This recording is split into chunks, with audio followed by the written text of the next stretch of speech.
อุ๋งอิงคือหนึ่งหน้าตาของคนสกลนครจังไดจังวาจังสั้นครับก่อนอื่นขอกล่าวคำว่าสวัสดีครับผมสวัสดีพี่น้องครับป้องปายมิตรหมอแคนแฟนหมอลำยินดีต้อนรับครับเข้าสู่ช่องไทยซีเกตชาแนลสวัสดีไปยังแฟนคลับ FC ลาดหน่อยอุ๋งอิงแฟนคลับ FC สาวหน่อยเพชรบันแพงสู้ขู่สู้คนเด้อครับเด้อหันมาว่าฮอดจอดถึงครับอุ๋งอิง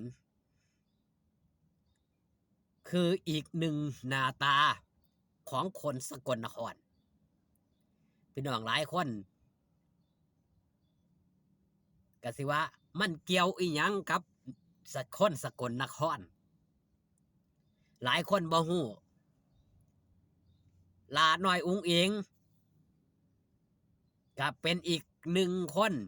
ที่มีเลือดเนื้อเชื้อไขนี่เลือดเนื้อเสื้อไขของคนจังหวัดสกลนครอำเภอวานอนนิวาสนั่นก็คือแม่น้อย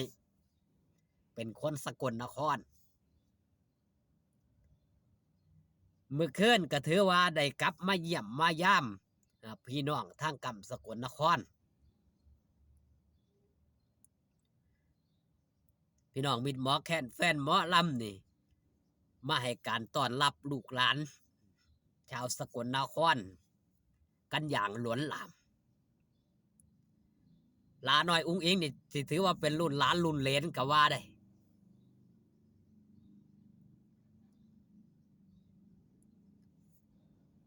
ลาน้อยอุ้งอิงสิเป็นคนหยังครับเป็นคน3 จังหวัด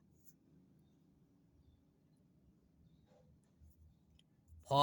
อุบลแม่สกลไปมีซื่อมีเสียงทางกำจังหวัดศรีสะเกษถือว่าเป็นคน3 จังหวัดมาร่วมโตกันอยู่ในคนเดียวจังหวัดที่สร้างชื่อเสียงนั่นก็คือจังหวัดศรีสะเกษเพราะว่าลาน้อยอุ้งอิงนี่แจ้งเกิดกับการเป็นศิลปินหมอหลองหมอลำหรือว่าศิลปินอันดับ1ก็ว่าได้ของวงการหมอลำอยู่ทางกำจังหวัดศรีสะเกษ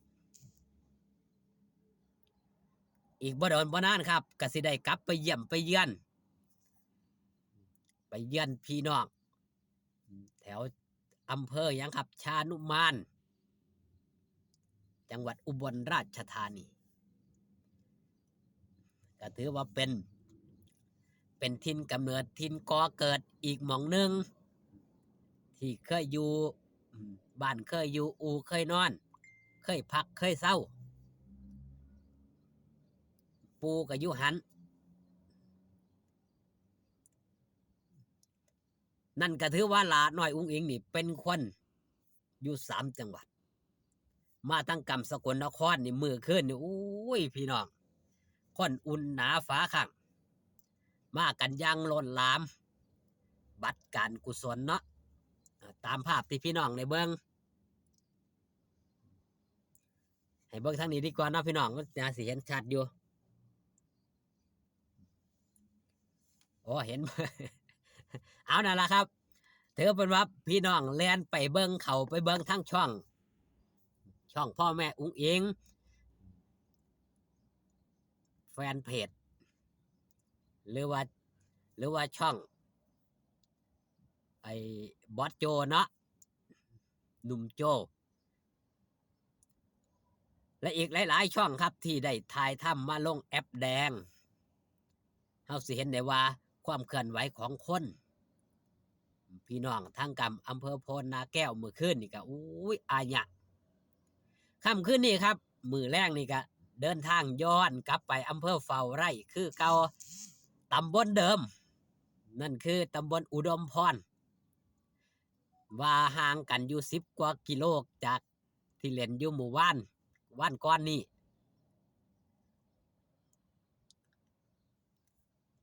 พี่น้องก็ไปให้กำลังแรงเชียร์แรงใจกันหลายๆเด้อครับเด้อ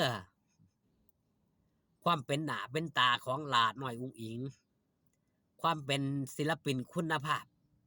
ความเป็นหมอลำคุณภาพบ่ว่าสิใกล้บ่ว่าสิไกลพี่น้องมิตรหมอแคนแฟนหมอลำก็ให้การต้อนรับอย่างอุ่นหนาฝาคักตั้งแต่หลาน้อยอุ๋งอิ๋งเข้ามานี่ไปมองได้ก็ตามมิตรหมอแคนแฟนหมอลำนี่สร้างความอบอุ่นให้กับหมอหล่อหมอลำนำของฝากของต้อนมาฝากมาต้อนนั่นคือความเป็นหลาน้อยอุ๋งอิ๋งมาทางกำสกลนครในแข่งแต่หลายของกินของอยากกินกันบ่หวาดบ่ไหวผู้อยู่รอบข้างก็อิ่มท้องไปน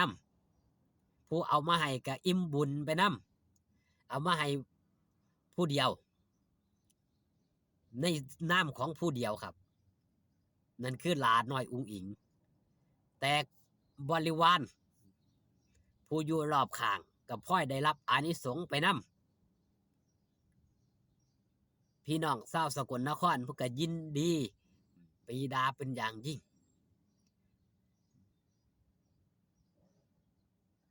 เพราะว่าหยังครับได้ลูกได้หลานได้เหรียญที่มีชื่อเสียงดังไกลในระดับโลกในระดับประเทศได้บ่ธรรมดาเป็นผู้ที่นำชื่อเสียงมาสู่จังหวัดบ้านเกิดเมืองนอนของแม่นั่นก็คือแม่หน่อยเนาะพี่น้องชาวสกลนครหลายผู้หลายคนผมเชื่อได้เลยว่ายินดีปรีดาเป็นอย่างยิ่งยิ้มด้วยความปราบปลื้มใจที่ลูกหลานในมาอยู่กับวงหมอลำชื่อดังในระดับประเทศดึงหมอลำขึ้นมาให้มีชื่อมีเสียงให้เป็นที่หูจักแต่ว่าสาวหน่อยเพชรบานแพงนี่เป็นวงหมอลำเพลินอันดับหนึ่งของประเทศก็ว่าได้นี่คือสิ่งสำคัญครับด้วยความหักด้วยความแพงด้วยคุณภาพของศิลปินเอง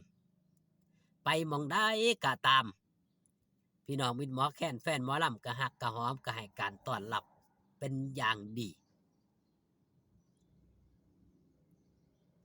ถือว่าหลานหน่อยอุ้งอิงนี่